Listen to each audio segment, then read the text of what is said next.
Hey everyone, today we are going through Matthew chapter 3. And in Matthew chapter 3, John the Baptist is baptizing a bunch of people. And even at the end of the chapter, he'll get to Jesus. But before then, there's a group of Pharisees that show up. And John the Baptist has some choice words for them. And he says this in part of his exchange to them. The axe is already at the root of the trees, and every tree that does not produce good fruit will be cut down and thrown into the fire.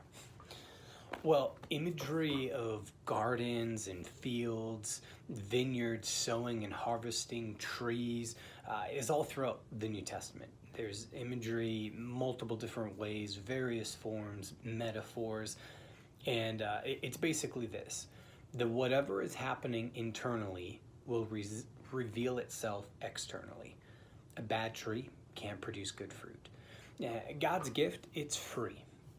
When we think about a farmer sowing in a field, he doesn't charge the field for the seeds. He has to go purchase them. You think about a tree, takes in sunshine, takes in water. There's no charge for that, but there's an expectation. There's an expectation that it's not just designed to consume. It's also designed to produce something. So we can kind of look at this. A fruit tree produces fruit, or maybe beautiful blossoms. A field, you're going to be able to harvest something that is worth eating, consuming, or making something out of.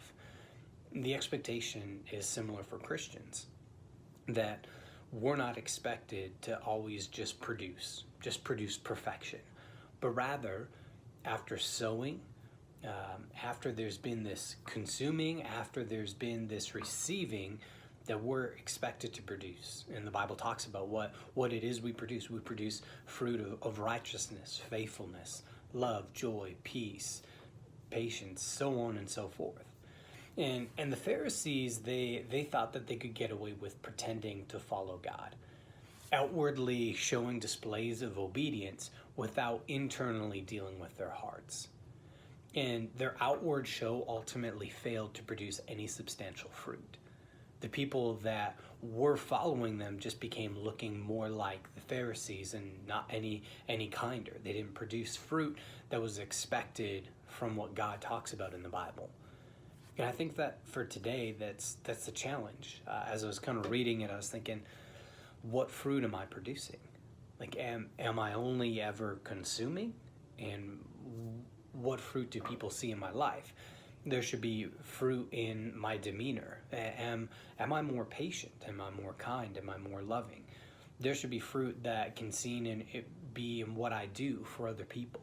Maybe even evangelism and how I talk about God. There should be this outward expression. That doesn't mean that there's never a time for me to receive. It means that there's this correlation. I receive from God, and there's a fruit that produces in me. And I was thinking today, why don't you just go ahead and journal about that, where you can begin to ask God, where am I receiving? What fruit am I producing? Do you like the fruit that you see in your life? Is there an area where you would be honest before God and just write it in there? Maybe you want to throw it in the comments and say, hey, here's where God is touching my life, and here's fruit that I see. Maybe you have an example of somebody that you've seen in your life where they are doing something incredible and God has changed their life. Hey, let us know. We love to hear about that. Hope your day is great and blessed. Love you guys. Take care.